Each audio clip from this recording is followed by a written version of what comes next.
Hi, Shannon here. It's finally sweater weather. It's getting cold out. I live in the southwest of the United States, and so it stays warm here through November. It'll be 76 degrees later. um, my husband goes to work late on Thursdays, and so we were in the house, and I was trying to work on something, and we kept crossing paths in the house, and he was doing work and I was doing work, and we kept having the same parts of this conversation. I'm not sure I can articulate what we're talking about, but we're talking about basically the definition of feminism and what it meant to be a feminist. And we've had this conversation like probably hundreds of times. When I met my husband, I think he was probably unaware of what feminists were. He still seems to not understand what it means to be a feminist. And so I always start with, do you believe that we should have the same rights? He's like, yeah. Should we have the same responsibilities? Yeah. The same opportunities? Yeah. And of course, there are some places where you might hesitate and say, well, maybe this or maybe that.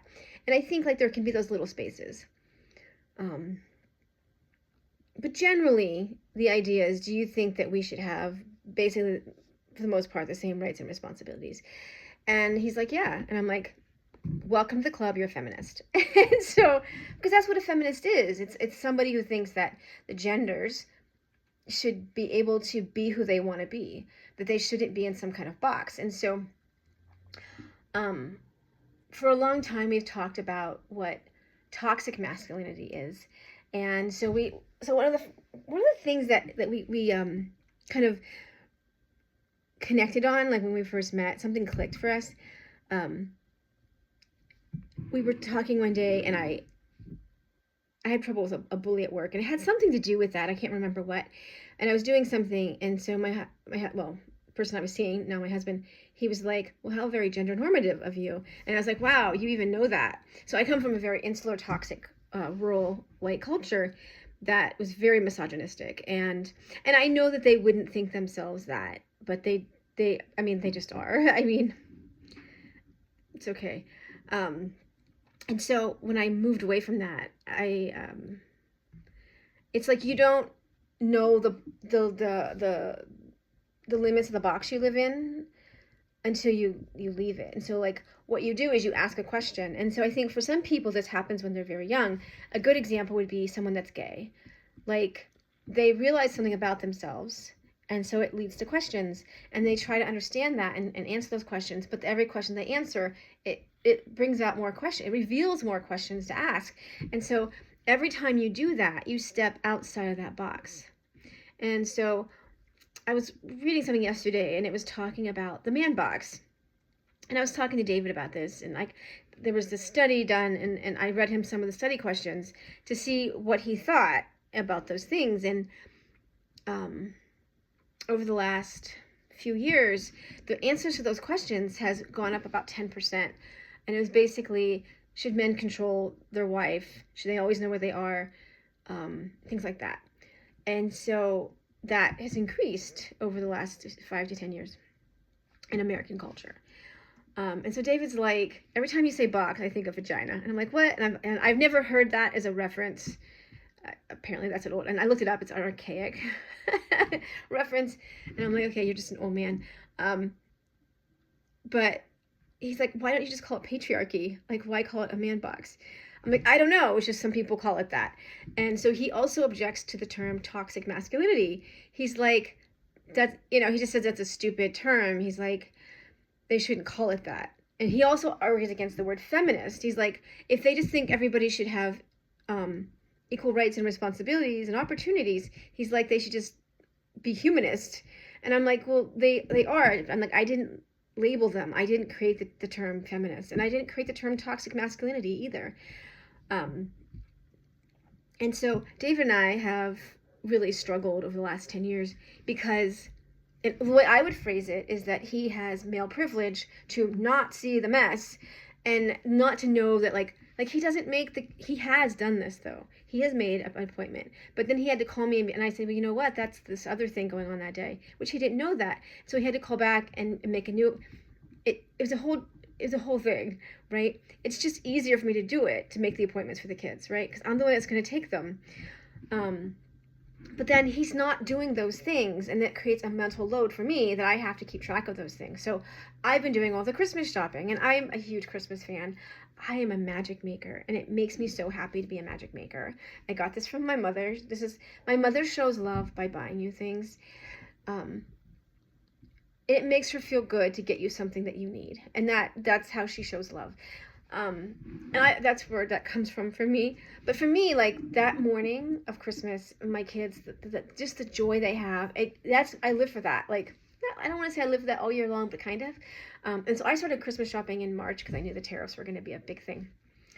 But what I do with Christmas and birthdays is I don't really buy my kids toys or things like that throughout the year. I will get them some books because I'm a librarian, so I love books. But I really go over the top with Christmas. We don't have a lot of money because he's in residency and I'm not working, I'm writing a book. And so I do a lot of secondhand shopping when I do, like, there's free libraries. If there's a chapter book that I think my daughter will read, I put it up and give it to her for Christmas. But I love this, but like, you know, it's going on our credit card, my credit card, and we won't be paid off until he finishes residency, or, you know, unless we get a tax refund that's big enough to do it.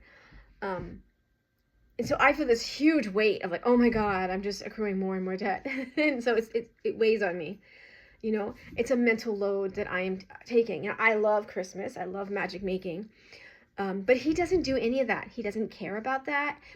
You know, from the very beginning of a relationship, I'm like, you take care of your family. I'll take care of my family as far as presents and cards and things like that. I don't send cards, and neither does he. Like, we're just not card people, right? Because we're not that old. But it's a mental load that I carry. And so, like, this morning we've been going back and forth on this kind of stuff. And when he was in medical school, we really struggled because the first 2 years of medical school, 1 year I was living in a different state with our kids, and he lived, you know, separate from us because he was in school and I was working. And then we lived in the same house while I worked remotely. And I felt like I was holding up the sky because I was doing everything, and he was like struggling to pass his classes. And it's like make or break test every couple weeks. Like, you'll literally get kicked out of school if you don't pass these tests. And so, like, it was a huge weight for him to carry. And so we negotiated our relationship in a way that I just did everything. But the thing is, he was really, really depressed in the few years prior to that because in early 2017, Trump went after the USDA budget. My husband's job was funded by the USDA, and so he was laid off. And so his sense of who he was as a human, as a man, was decimated by losing that role as breadwinner, right? And it forced me, who I just become a stay-at-home mom, to become the breadwinner. And so it completely upended our family, and he became really depressed. And during that time, like, I was the breadwinner, but I was still doing the bulk of the housework. And he was home with our daughter in the mornings, and he would do some of the chores, he would do some of the dishes, and I'd come home. And like, there was one day where I came home and I spent 4 hours just cleaning, and I wasn't scrubbing the floor with a toothbrush. I was like, I gotta put the laundry in, I gotta wash the rest of the dishes here, I gotta make dinner. And I looked at my daughter, who's 2, and I was like, I didn't spend any time with you because there was so much to be done, because there was just piles of stuff everywhere. You couldn't walk through the house because there was like laundry and toys. And but he was super depressed then, you know. And so, like, now that he's in residency, he has more time, although, you know, he doesn't always. We renegotiated our relationship again, because he'd say, you know, I don't see the mess, and I said, do you see the divorce? Because, like, we have to figure this out, because I can't. And I said, I can't write a book if I'm in a house that's full of stuff and people aren't picking up after themselves. Like, just don't make a mess. I don't care if you clean, just don't make a mess. I had to be very explicit what that meant, like garbage in the garbage, compost in the compost kind of stuff. And we still have issues, right? But he now has taken more of that on. But we still go back and forth on this stuff. And so he brings this up. So he had a boss eons ago before he got laid off. And he's like, she would call herself a feminist, but she was a man-hater, and that's what feminists are. And I was like, no. He's like, well, there's a corner of it that is. And I'm like, there might be a section of people that call themselves feminist, but hating men is not the definition of feminism.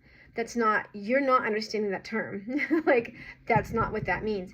And so I had to explain to him. He's like, oh, there's this faction. And I said, he's like, it's not acknowledged. And I said, so as an undergrad, I took African American history, philosophy, and literature, and I took women's philosophy, history, and literature. Like, I don't know why I did that. I was 20 and I just was really interested in those things. I loved taking literature classes and philosophy and history.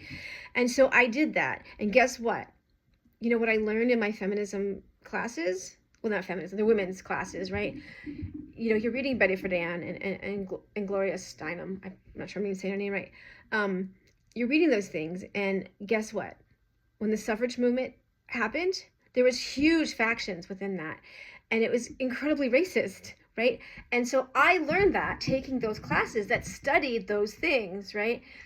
He didn't take those classes, so he's unaware that there are different factions within feminism, or no, within the women's movement, and some of them are feminist and some of them just aren't. I don't know what to call it. I'm sure there's a name for this and I just don't know it. Like, they were separatist feminists.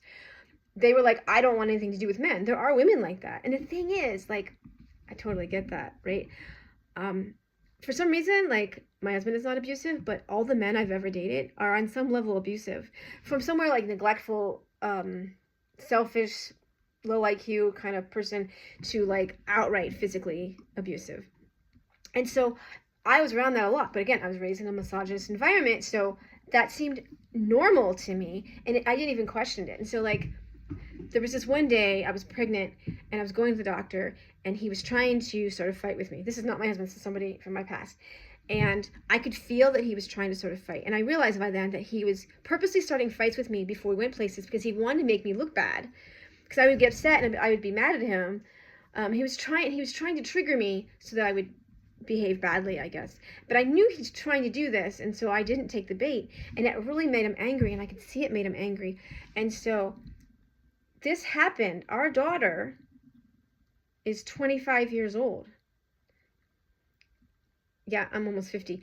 Our daughter was 25, or she's 25 now. And so when I was pregnant with her, and I wouldn't, like, she doesn't know these stories. She doesn't understand this past. And so she's really mad at me, not him. Like, he wanted me to have an abortion. Like, I mean, like, I refused, you know. But he was trying to start these fights with me. And when I wouldn't tell people the story, but when I would think about it, maybe, and there maybe a couple people I've told some element of the story, I would say, this is how I would say it. I would say, well, my head hit the wall behind me and I made this involuntary sound. And I never connected this to, he hit me in the head. I don't remember what it was, like how he hit me. I don't have any memory of that at all. What I remember is him coming at me and my head hitting. What I took away from that is my head hitting the wall. And it was just like a couple weeks ago, literally, I was like, he hit me. That's why. And that sounds completely idiotic, and I understand that. But like, my brain rewrote what happened to take out the he's abusive part, right? And so I'm writing this book about this couple, and he has PTSD, and she does too. And I feel like, well, I don't have the right to write this story. It's not my story. And like 2 weeks ago or 3 weeks ago or something, I was like, it is my story, you know. And I rewrote that. It's in my head. Okay, so let's go back to the feminine. So he's talking about his boss who treated him badly and complained about male privilege. And he's like, but she was treating me badly. And I'm like, but she's not a feminist. He's like, well, she would have called herself a feminist. And I'm like, but that doesn't make her you know. A serial killer can be like, say he's a good guy, but that doesn't make him a good guy. You can't, I mean, you can call yourself whatever you want, but just because somebody labels themselves as something, part of a group, that doesn't mean that they represent that group, right? So, and again, I remind him, do you believe you have the same rights, opportunities, and responsibilities as me? You know, you as a man, me as a woman. He's like, well, of course. You're a feminist. That's what feminism is. It means that we should have those same rights and responsibilities and opportunities. But he keeps saying, but there's this faction. And I'm like, I know there's a faction that doesn't represent the whole group. But we went around and around and around this. But I realized, like, I'm writing this story and I'm writing about my experiences, the one I just described. I'm writing about that. And so I don't ever in the whole book want to use the word toxic masculinity, because he has such a crazy response to that word, that term. And I just say, I'm like, toxic masculinity isn't masculinity. It's a section of masculinity. It has its own name, with that they think that men should be in charge and that women are just property. That's what that is. Like, that's what, it leads to things like the quote unquote man box, right? So the women in our culture in the 60s had a sexual revolution. They had a revolution that led to women being able to work and support their families, so that they weren't reliant on toxic men that were abusive, right? It gave them power. But in all of that, men were not released from their box, right? That they didn't leave that box. And I was talking to him about, like, how he's in this kind of box, and it ruffles his feathers. He's like, no, I'm not, blah, blah, blah. I'm not in a box. And I'm like, you are. And my husband very much works against the box that he's in, right? It doesn't mean that he doesn't have autonomy or something like that. His favorite color is purple. His favorite sunglasses were pink. Like, those are big things for guys sometimes, right? Two of our friends are male nurses. Like, we don't, my husband insisted on washing the dishes before he left. He didn't want to leave those for me to do, because there's a huge mess I have to clean up. So he's like, I'm going to do that. So it's not like he doesn't, I mean, he does. Like, he defies those expectations. Even though he was raised in a toxic culture that, very much Jesus and John Wayne type of culture, right? He was telling me this morning, like, when he was in high school, they had him take a test to see if he was gifted, but he refused. I don't know if he took the test or didn't, but he refused to be gifted. He said he already felt like he's already shunned for being smart, and everybody already thought he was a nerd. He didn't want more of that label. And, and I said, I wonder where you'd be today if you had. He's like, well, it doesn't mean that I would have necessarily been something better. But that desire to not be smart is part of what we're talking about when we talk about toxic masculinity and the man box and all, the patriarchy. All those words are ways of describing elements of this. I wrote my thesis in grad school on male adolescent attitudes towards education, because I had male students in my class that were actively sabotaging themselves. They refused to participate in their education, and they were in junior high. And I thought, if they don't learn basic skills that junior high teaches you, how to write a sentence, how to write a paragraph, like, that's the stuff you're working on, right? Write an essay. Because that's helping you to learn how to think, and it's helping you develop your critical thinking skills, and it's helping you to express yourself, communication. All those things are really important for succeeding in this world. But they weren't doing those things. They were refusing to do those things. And there was one boy who, he was a nice enough kid. He was really popular. And when you pass the papers out, their tests and what have you, you put him face down, right? That's what I was taught. And he wouldn't let the other kids see his test scores, because he did very well. And I just kept thinking, why does he do, why are they doing this? And there were boys that just refused to do any homework at all. They just wouldn't do it. And the culture where I was raised, like, I tell the two stories. Like, my cousin was married to a woman, they're divorced now. She was a teacher, and she had taken maternity leave to stay home with her second son. And he was very sickly. He had pretty serious acid reflux, and he cried all the time. And so she had been up all night with him, and she said, she asked her husband, my cousin, can you hold him? I have to go to the bathroom. And he got mad, and he kind of snapped at her. And he's like, I'm eating my cereal. He was getting ready for work. And she's like, it was a fight. And she was telling this story to me, who was a single mom at the time, and this other person. And the other person, her and her husband had a little 2-year-old, and he worked, and she just didn't work. And, well, you work, but she didn't have a paid position. And he refused to even mow the lawn. He's like, you do it, you're home, you do it. And I'm like, I remember thinking, like, how do you mow the lawn with a 2-year-old? With a push mower, with a riding mower? I don't know what they had, but like a 2-year-old's not going to sit in your lap, and you can't leave the two-year-old outside by itself or inside by itself. Like, what do you do? Like, how do you do that? Like, they're divorced too, but I mean, like, that was my experience, and like that was typical men there. Like, my ex had never changed a diaper. Like, that was just, they just didn't do that. So where I come from, very misogynistic. They call women slut and whore. Somebody left my another cousin. They had a kid. They called her a prostitute because she left. My family sided. This is both sides of my family, so I'm talking about both sides. But my other side of my family, like my cousin's husband slept with their 14-year-old babysitter, and my family, not his family, my family was like, it was her. She did that. She's 14. Who at the time my daughter was 14.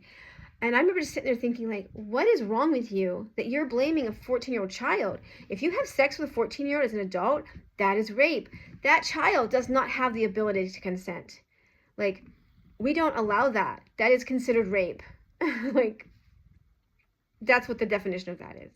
You are raping her. She doesn't have the ability to consent. In the same way that if a woman is passed out in front of you, she cannot consent, so it is therefore rape. Or if she's intoxicated. People can't consent if they can't think, right? Or if they can't communicate or respond. But they didn't. They sided with him. And it wasn't even that was my cousin's soon-to-be ex. Or maybe he was her ex at that point. I don't know. But that is just all-out misogyny. You know, my first memory with my dad saying, you wouldn't want a female pilot or a female doctor, would you? And everybody laughing, how ridiculous, because girls can't do those things. Oh my God. And and somebody, one of the matriarchs in my family, said that she wouldn't vote for Trump, or sorry, for not Trump. She did vote for Trump, I think, for Kamala, because, well, girls can't be president. That's what she said. Like, and I love that person dearly, but like, that's the culture I was raised in. And so for me, like, feminism is a lifeline. It is what tells me that I have value, because that culture told me I didn't have value, right? I was put down because I was a woman in 1,000 ways, right?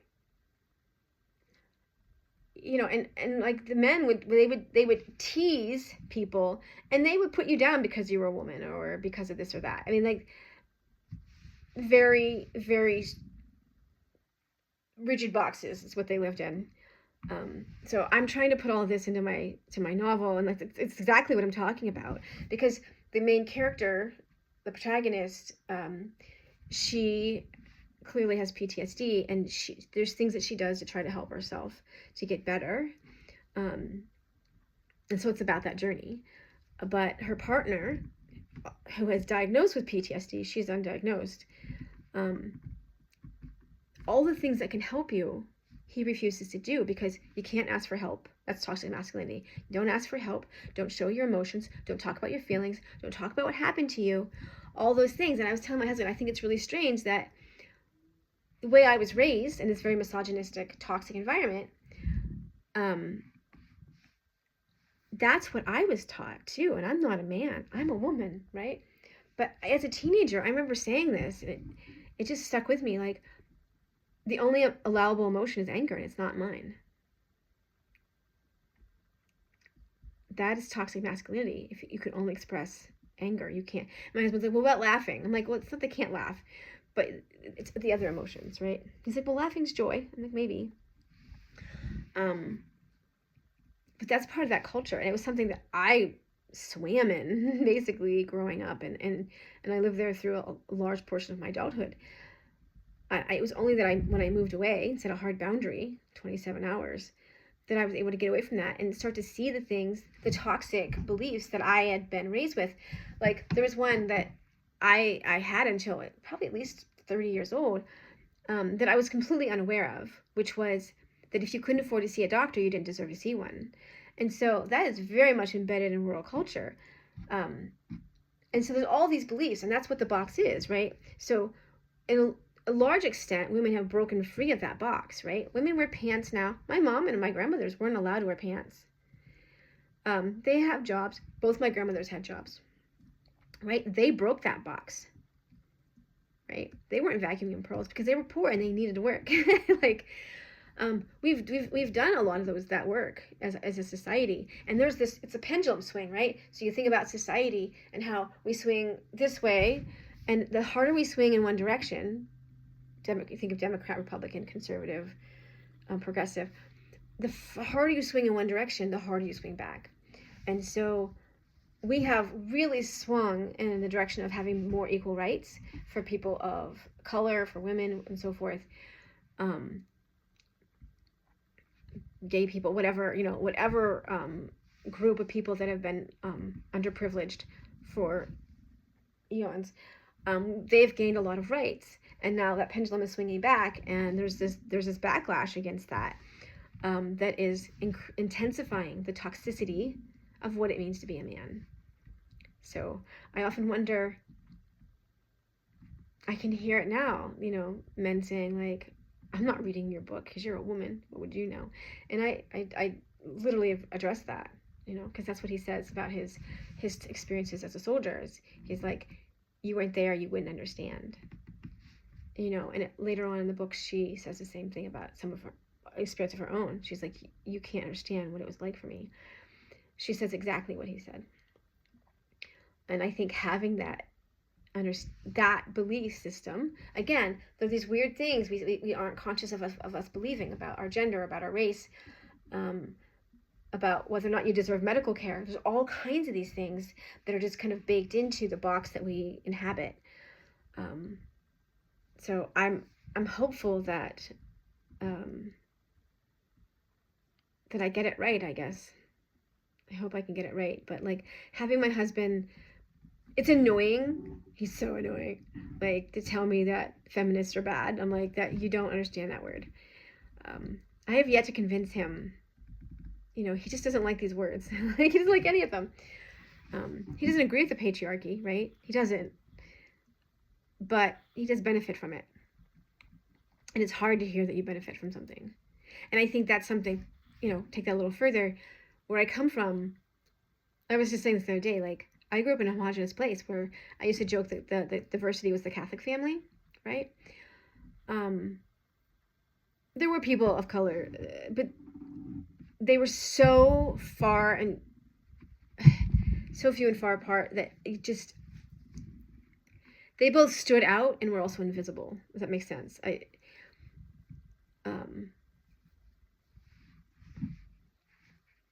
But growing up there, like, those people didn't benefit from the GI Bill. They were white people. Nobody helped them get their house. Nobody helped them go to college. They didn't go to college. And the privilege they had was that, the generation before them was able to buy a farm, right? But in those in rural areas, there's not really redlining, but there is discrimination, to be sure. Like, the people there, though, are just very poor, and so if you say to them, you have privilege, you have white privilege, they're gonna be like, what the fuck are you talking about? I live in a trailer with a hole in my ceiling and I can't buy food. Like, what fucking privilege do I have? And so I've heard that my whole life. And my husband, he struggled with that too, because he was a biologist, and like, he couldn't find work as a biologist. And so if he ever saw anybody that was a woman or a person of color, and they were in a position and they didn't do a good job, he's like, I could have done at least that good of a job. Like, why do they get that position and I don't? So he really ruffles his feathers. He just, and I don't think that he's inherently wrong. I think he can say it in a really poor way. He's like, he kind of argues against like affirmative action. He's like, I do want people to go to college. He's like, but I you can have a rich black person, and if another family is a poor white people, like, that poor white person needs to be picked up out of poverty. Like, that's, base it on something other than skin color.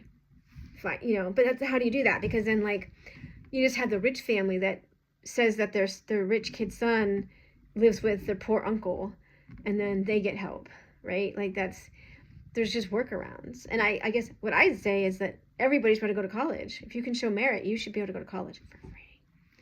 because it benefits the society, right? If people are willing to put in that time and effort, that will better society, because a better educated populace make better workers, right? That's how you get to be entrepreneurs. That's how you get to be engineers, because you study those things. And so as a society, we should just send all of them. But, I understand, I can see both sides of it, right? Like, I was telling him this morning, like, he's like, is it really beneficial? So he has a story. There's this guy who was from, I think, Argentina or something. Could have been Brazil. I don't, but he was Hispanic, spoke Spanish, but also was super white, because part of his ancestry was, I think they were German or something. I don't know. I'm not sure. But he's like, they didn't hire him because he was too white. I have no idea. That's just what he thinks. He could be right. I have no idea. He's like, see, that's not right. He's like, you can't do that. But I said, but it is beneficial. So if you just have white men working in a company, what's the policy going to look like? It's going to be very anti-family, right? It's not going to have a good work-life balance, and that's going to be a disadvantage to everybody. You need to have different people coming in and telling you a different perspective, so that you don't miss out on opportunities that they can alert you to. Whether it's something that your company can make, or it's a policy that's going to benefit everybody, like, you want to have that diversity. He's like, but you can't just have a quota of like Asian, Black, woman. Like, you need to have people that are good quality people. And I'm like, well, but what about if that person comes from an underprivileged background, which I come from rural America. I call it rural utopia. Like, I felt wealthy there because I had neighbors and people that were super poor. They didn't have running water or something. So to me, I felt really wealthy. But in hindsight, like, with people that I meet, like, we were freaking poor in comparison. And like, we had subflooring until I was like 30. Like, I mean, like, it wasn't like we were wealthy. We weren't well-to-do. And I feel uncomfortable to say we were poor, because that wasn't really true. It's a weird thing. And I think, like, poverty can be something where even if you have money, some of the time, it doesn't necessarily make you not poor. And it's hard to understand, I think. There's a poverty of mind, too. Like, they just, the culture isn't the same as it would be somewhere else. And so just living in that type of culture can be really harmful to people, even if they have a little bit more, even if the dad works in a steel mill, which my dad did work in a steel mill until it closed. He also worked in a factory until it closed, and he worked in construction until he had a heart attack at 39. Like, I mean, you can't work two manual labor jobs and be physically okay, but, the farm didn't pay enough to support the family, right? So the reason we had money is because he worked two jobs. You know what I mean? Like, that's a wholly different thing, right? So I'm trying to write about these things. I'm trying to understand these things. And, I don't want to write about toxic masculinity using that word, even though that's exactly what I'm writing about. I'm writing about, like, what does it mean to be a man? And again, I can just hear men saying, well, how dare you tell us what a man is? Like, I can hear them. They're already there. I'm freaking arguing with them already, which is just frustrating. So hopefully I can pull that together. It feels like it's too much, too big. I'm just one person. Who am I? But that story is in me, and it's been in me for a long time, and I need to get it out. I don't want to threaten the life that it has. So that's what I'll do. Write about these things without using the actual terms. Feminism, man box, toxic masculinity, patriarchy. So good luck to me.